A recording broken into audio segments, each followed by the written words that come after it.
Well, yeah, so we're going to take the summer, hang out in the Minor Prophets, um, but we're going to do it a little bit differently. So instead of sort of taking a single book of the Minor Prophets, we're going to kind of look at maybe major themes that are true across all the Minor Prophets.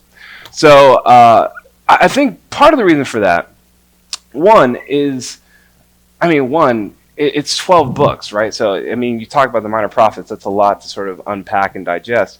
But what's actually interesting to me is that the Minor Prophets themselves, sorry, this is not what you asked for, but enter into my mind a little bit, is that, in terms of like scrolls and the way that the Minor Prophets would have been laid out, they wouldn't have been broken up in the 12 books that we have in our Bibles, but they would have been one giant scroll. Just the prophets is what those 12 would have been, essentially. And it really wasn't until I think it was maybe Augustine that called them the Minor Prophets, not because they had like a lesser role than the major prophets, but because the size of the book length that they were minor. But that is not why we're studying the Minor Prophets. I will say the reason why we're studying the Minor Prophets actually, to me, came home maybe last Sunday when we were at our Together event. So a number of you were there. And it was kind of a unique time to be with sort of the city, a representation, even just a fraction of the citywide body of Christ. And there was a moment in the worship and the prayer where I think they were listing out sort of the statistics that were true across the city. So, I mean, we've talked about them, whether that's the amount of orphans that are in the city or the amount of homelessness or overdoses or suicides, and just the reality that, like, what is the hope for these people, if not Jesus? And the reality that, I mean, the church itself is a sign, is a foretaste, an instrument of the kingdom. And so if these people, it's not that we're the only hope that they have, but the church has a responsibility, a job, a task to somehow act in the world in the way of these injustices, to deliver good news. And I think there was even a statistic that maybe there are more churches in the Tampa Bay area than there are McDonald's, which I think is really cool. But that being said, the people of God being salt of the earth, light of the world, if the church loses its saltiness, if we cease to be the light of the world, God is faithful all the same, but we will have fundamentally failed our role of what we're supposed to be and do. And so how do we not do that? How do we not be compromised or co-opted by the idols and false gospels of our day? That's the question that I want us to wrestle with. And I think the Minor Prophets invite us to consider what that might look like, because they keep us honest, right? They look at, so as much as we associate prophets and prophecy as something that's like future telling, what the prophets were doing a lot of times was they were speaking to what was happening around them in their time, in their day, what they were seeing. And what I think is beautiful is that as they record, and we'll see this a little bit, is that they'll say that, this is the word of the Lord. So it wasn't even just for their time, but it's also for our time too. It invites us to consider, okay, what is God saying to us? What is God saying in our day and in our time? And so this morning, I kind of want to anchor our time in the Minor Prophets, and maybe there's no better text to do that than what might be the most famous text of the Minor Prophets, which is Micah 6. And so there's lots of things I love here, lots of things to pick out, but I want to do maybe what we haven't done in a long time, which is give you guys time to look at your passage, to spend some time individually looking it over. Then I'll invite you guys to discuss around tables, and we'll talk a little bit as a larger room. So let me pray for us, and then we will dive in. As you guys look at the text, I want to give you a little bit more time. I want you to look at two things in particular. I want you to look at God. So, like, what does this passage tell us or teach us about God? But then also, I want you to look for humanity, people. Like, what does this passage teach us about human nature or humanity? And so go ahead, keep sort of reading over the passage, marking notes, and making notes. And I'll call you guys to chat in just a little bit. I think that's profound. Maybe I'll jump in here. And yeah, I mean, to that point, I mean, there's a lot of things in this passage I think that serve as broader principles of what we see in the Minor Prophets. But what maybe most captured me this week is I was just kind of like sitting with it, just kind of looking at like what actually is the case that God has, the issue that God has with Israel in this passage. I think fundamentally what it is that there's this discrepancy between who God is and how the Israelites understand him. That like they understand God to be a certain kind of way, and their lives correspond with that reality. And God is saying, actually, that's not who I am. And this is the charge that I'm bringing against you. That I'm not like the gods you've compromised yourself with, more concerned with ritual than heart. And actually, the thing is that you've burdened yourself with unnecessary things that I never required of you in the first place. Looking at this passage, I'm struck by the reality that how we see God and what we understand about him will determine how we act towards him. And if you want to know what somebody really believes about God, all you have to do is look at how they live. Now, I was reminded of a student I had, and you guys have probably heard me talk about this student, who gave me what I believe is my first gray hair I got from this student, because they were just such a difficult student to have. And it wasn't like they were just difficult for me, but they were difficult for the entire chapter. Like, we would have maybe disputes. We were at HCC at the time, and it was, it was early days of planting, and it was my first year on staff. I don't know what I'm doing. Even now, I still don't know what I'm doing. I've been following Jesus doing ministry for who knows how long, and I still have no idea what I'm doing. But in this particular day, in this particular instance, I really had no idea what I was doing. And the unfortunate thing about this student wasn't just that they were difficult for me, but it was taxing really on the entire chapter. She'd get online and she'd call us fake Christians. So before open letters were a thing, she would just get on Facebook and say we were all fake Christians, and she would name us and she would say things about us, and it was really hard to get in-person meetings with her, but she'd still come around everything and want to be considered our friend and part of our chapter. It was a really confusing season. Well, so that was one thing. But because we were at HCC, we kind of maintained this relationship with USF's InterVarsity chapter because we knew a lot of our students would eventually transfer there. And so our hope was that if we kind of built that relationship, that students would kind of be developed in our chapter and then kind of have an easy point of entry into USF's chapter where they could lead and serve and all that stuff. Well, so we'd go to their large groups, we'd be a part of their events sometimes. And because USF was doing outreach, they would have open mic nights for time to time. And this student in particular thought of themselves as a poet. And so it was like, yes, this is my chance to share my poetry with the world. And it's not just that she was a bad poet, which she was, if I could say that. It's that it was hateful. Like, it was the angry, like, it was against the church. Like, she had problems with Christians. She said stuff about the LGBT community. And this is like an outreach that InterVarsity at USF is doing. And so there's all sorts of people in the room, including people who are LGBTQ, and they're like, what is this? And so it like compromised their witness. It was all bad. Like, it was so bad, in fact, that I wasn't even there. But from what I was told is that she was either not allowed to go to their events for a while, or if she was not allowed to speak at their events for a while. And it was bad. It was all bad. And I guess what made me kind of think about that this week is that because part of her indictment, part of the thing that she was saying was that these are all fake Christians, which implies what? That she is the real Christian. And if she is the real Christian and how she acts is what real Christians are supposed to act like, then what kind of God does she believe? What view of God does she hold that we have somehow missed in some sort of way?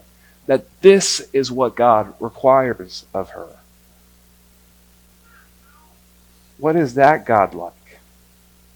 Her view of God informed the way she lived. I think this is why A.W. Tozer's quote is so powerful, that what comes to mind when we think about God is fundamentally the most important thing about us, because, this is what he writes, we tend by a secret law of the soul to move toward our mental image of God.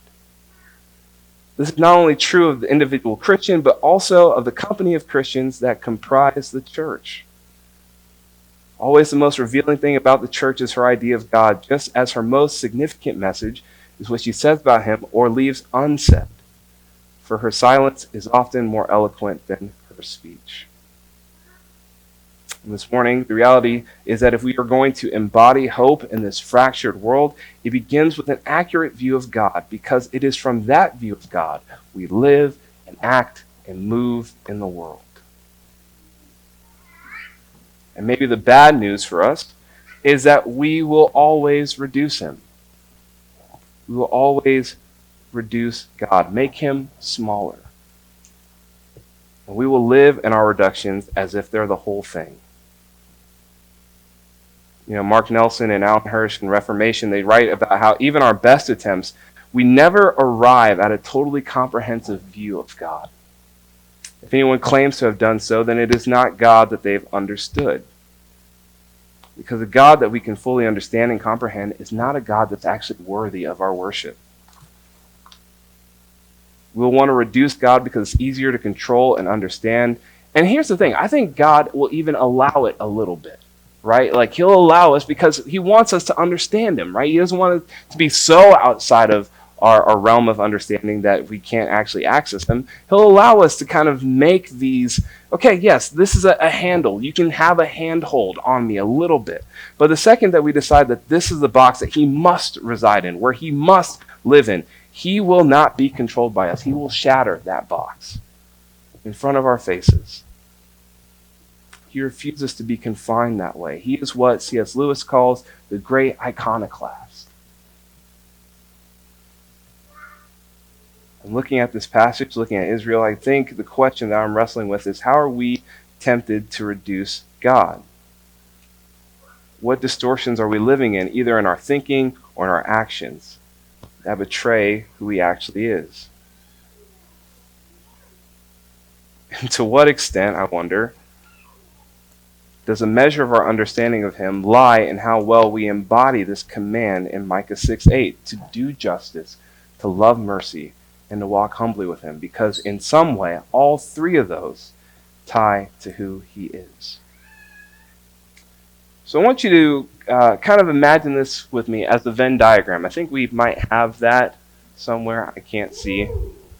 But wrestling with this idea this week, I contemplated if walking humbly with God. So follow me here. So we understand that okay, yes, there's justice and there's mercy, and those two things seem to be at opposite ends of the spectrum, and that people can kind of dive into one or the other. And I as I was wondering with that this week, I wondered I wonder if walking humbly is somehow, and walking humbly with God is a counteraction to those two things. If that sort of smoothens out the transition of those two. But I don't know. The way that Micah writes it, it seems like all three of those things can be done separately, independent of each other, and in actuality, it's meant to be done together, put together to do what the Lord requires of us. And if that's the case, then you can understand how living by one or two of these things is a reduction of actually doing what the Lord requires, right? It's a reduction that tells us what we actually believe about God. Because if we see God as only concerned about justice, or if we see God as someone who's only concerned with mercy, or only concerned with our private walk with him, that will form a kind of person. That will shape a certain kind of life. It's not that it's wrong, it's just incomplete. It's taking balsamic vinegar and making it balsamic reduction. It's not the same. It's close, but it's a really concentrated version that is missing some elements of what actually makes balsamic vinegar what it is. And so looking back on my student, it seems obvious to me that she had some idea of God's justice or holiness, but she had no conception of his mercy. And what that produced in her life was someone who was quick to point out the speck in someone else's eye and ignore the log that was in her own.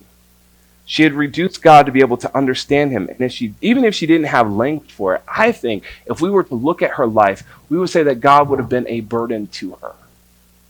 Always breathing down her neck, waiting for her to slip up at the first sign of unfaithfulness.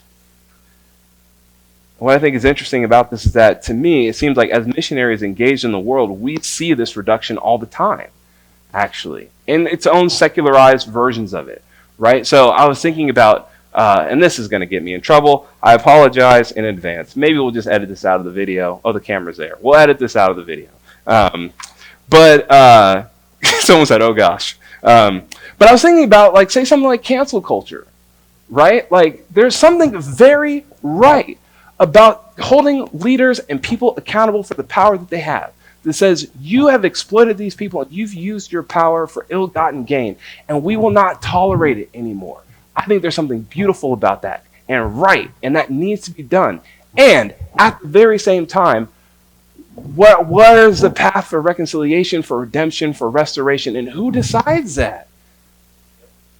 Right? Like, if this is something that has happened, is that person gone forever? And is that actually right? Is that biblical? I don't think so. But who gets to decide that? Who gets to determine? And what's our role in it as a society? I think about, say, something, and this is also going to get me in trouble. Minor prophets is what it is. But I think about even something like safe spaces and trigger warnings and all of that. And I think there's something really important about valuing people's feelings. And like paying attention to people's sensitivities. And like not intentionally inflicting potential harm on somebody. Can we agree? Like, you should not inflict harm on an individual. It's bad news bears. And at the same time, there does come a point where you can't control everything, and that we do have to be concerned about our own development. Like, if somebody offends me, well, I also have to do work in myself to not be so offendable. Right? Like, it's not just all on them. There is some personal ownership that I have to take control over. And so it's not just one or the other, but it's both, right? So it's not like you can see what happens if you follow justice, and that's only what you do, and what happens if you follow mercy, and that's only what you do. Like, either way, it gets blown out into something that it can't be.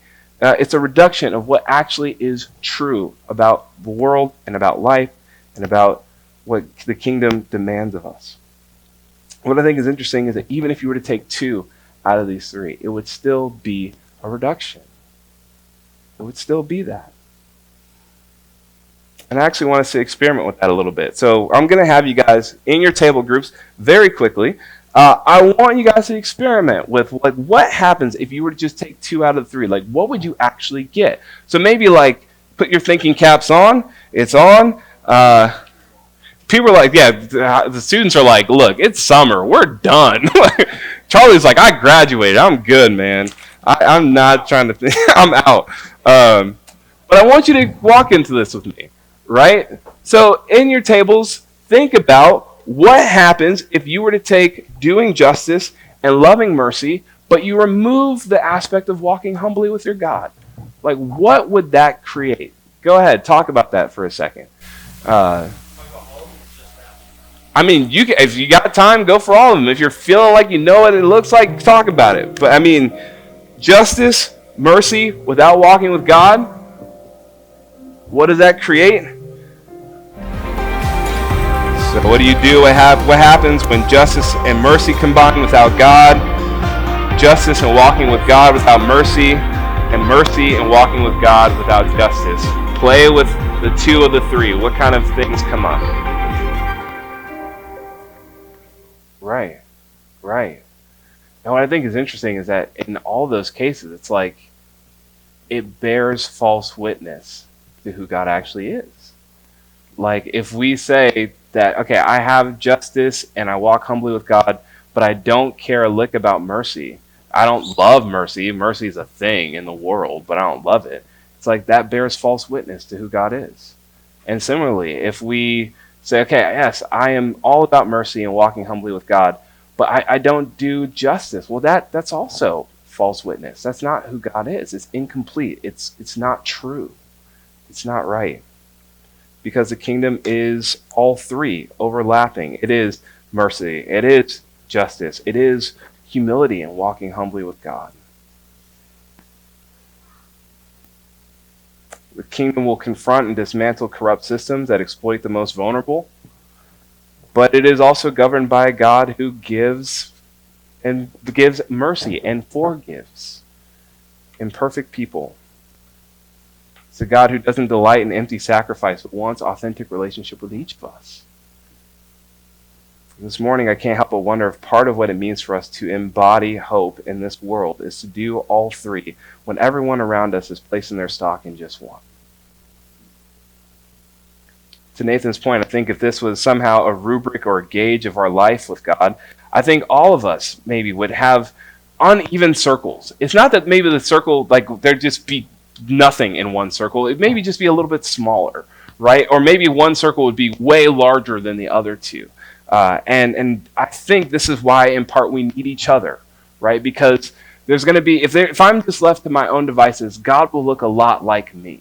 But I need you all to remind me that, no, God actually isn't just this narrow lane, but he's also this over here.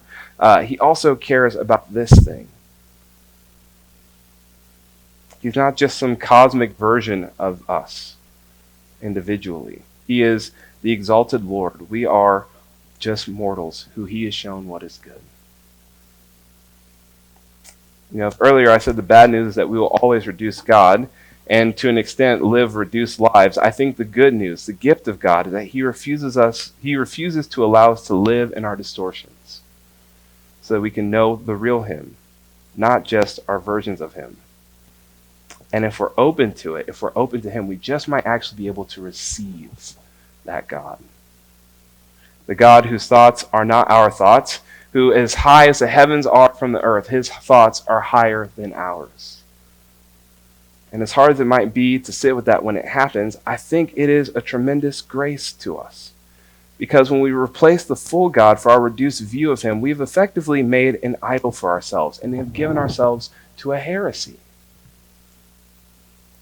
The bride of Christ is compromised, and we bear false witness to a lost world. You know, for some reason, in my house, my kids have gotten obsessed with zombies. We're totally crushing it at the parenting game. My 4-year-old and 2-year-old, all they talk about are zombies. It's the strangest thing in the world. My son, who doesn't even know what a zombie is, just zombies, zombies, zombies. And I keep saying zombies aren't real. Like, don't worry about it. And at night, my daughter will be afraid. Like, I think there was one night, she was like, I'm afraid. I think what she was actually doing was putting off going to sleep, but she was saying she was afraid, and she was using zombies as a reason to be afraid. And I was saying, you don't have to be afraid. Daddy's here. Like, he's got you.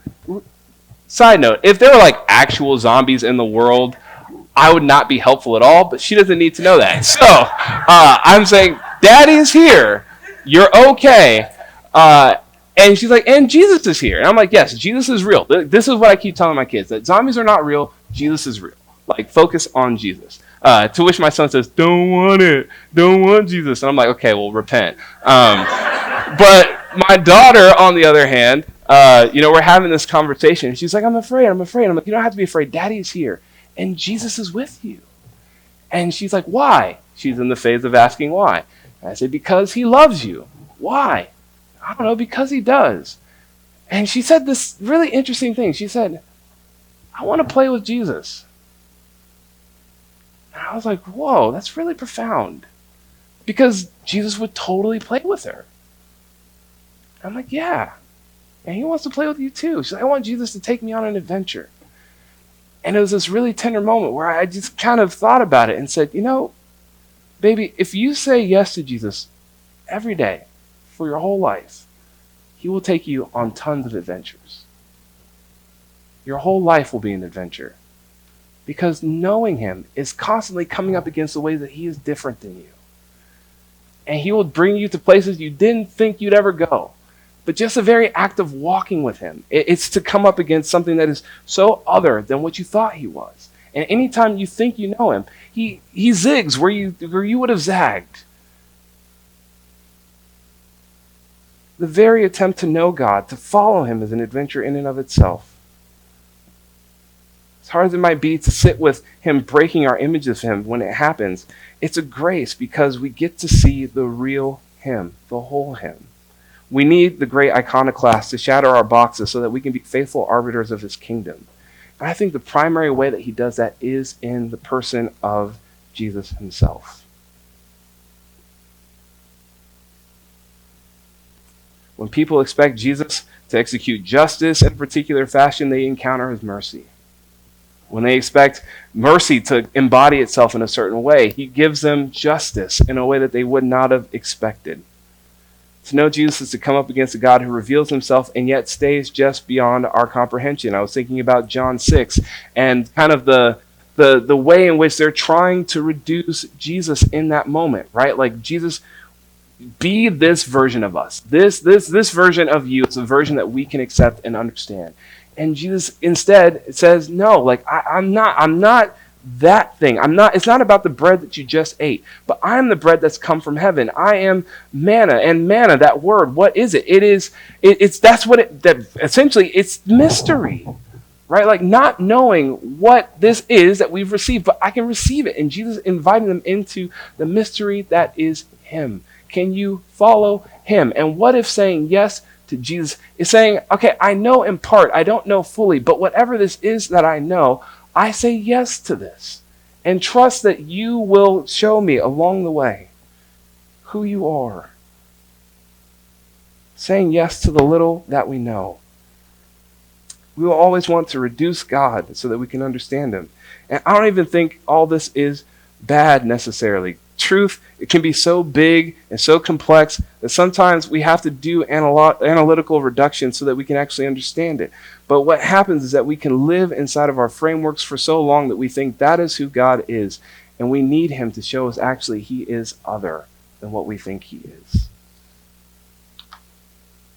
We have to hold on to Jesus, allowing him to break our frames, begging him to challenge our reductions of him, because what we want isn't a relationship with a doctrine or our view of him, but we want the real him in all of his glory. To trust him and not just our frameworks. Worship team, you guys can come up at this point. Earlier I was talking about Nema. Well, last weekend was Mother's Day weekend. No, that was 2 weeks ago. 2 weeks ago was Mother's Day. What happened last weekend was that as a Mother's Day gift, I gave Bree a break from the kids. I said, you go be in an Airbnb for a couple of days, and I will take the little ones because they are a lot to handle, and so I'll deal with them. And so what's amazing about when you do that is that you learn that your kids know who they can go to for what. Like, kids just act differently when mom's not around. Like, they're like, oh, we're with dad, so we have to act a certain way. I think part of it is that we all, as a family, as the three of us, we sort of make this kind of agreement. Like, look, mom's not here. We all have to somehow get through these next few days. You don't cause any issues for my life. I won't cause issues for your life. This is how the treaty that we make in our house. Crushing it at the parenting game. And so there's one morning in particular where I have the TV on for the kids. They're playing as I'm making their breakfast, getting things together. And my daughter just starts freaking out, like just starts screaming. And I'm like, what is going on? So like I drop everything I'm doing and I go see what she's doing. And she's just standing there frozen in place because what had happened was she had wet herself. Like, she had had an accident and there was pee on the floor and around her feet and on her leg. And she was just freaking out because we had been potty training her for months. And for the most part, she's actually like really good now. Like, she will let us know when she has to go to the bathroom, and she'll take herself sometimes.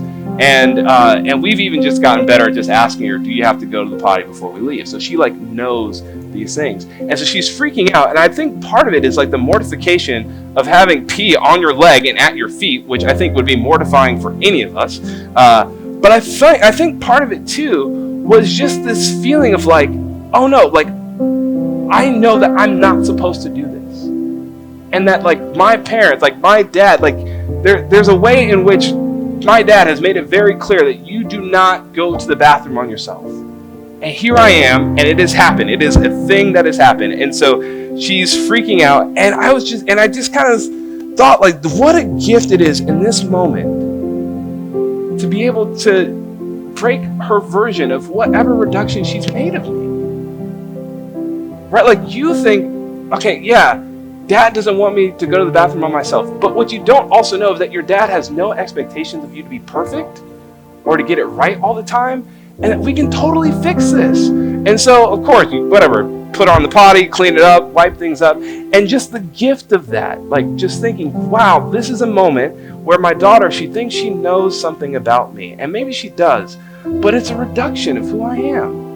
And actually, to break this image of who she sees me as is an invitation into my heart, the real me. And if that's how I feel in that moment of being able to meet her, in that moment of vulnerability, I wonder how much God delights in breaking our reductions of Him. Because it's an invitation into His heart, into His person.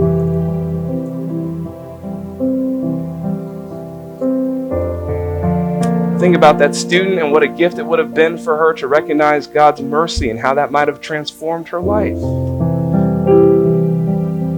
Because even as she lived with this strong sense of legalism,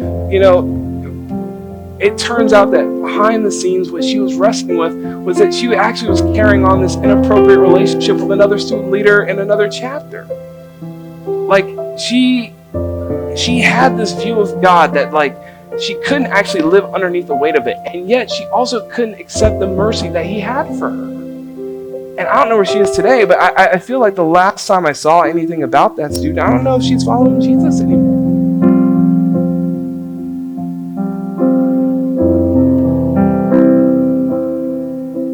I think God delights in shattering our reductions because it means we get to know the real Him. And that God is worthy of worship beyond our comprehension. This morning as we come to the table, I guess the question is, can we allow God, the great iconoclast, to shatter our images of Him over and over again so that we can behold Him better, know Him more fully, to do justice, to love mercy, to walk humbly with Him? Can we embrace the mystery of God, the what is it of who He is, and embrace a life of adventure with Him where we are always having our minds blown by Him, given a new perspective of who He is? I think what's so interesting is that somehow these simple elements it's such even it itself is a reduction of the presence of God, and yet somehow He dwells in them. It's a mystery in its own way. A symbol that points to some cosmic reality beyond us.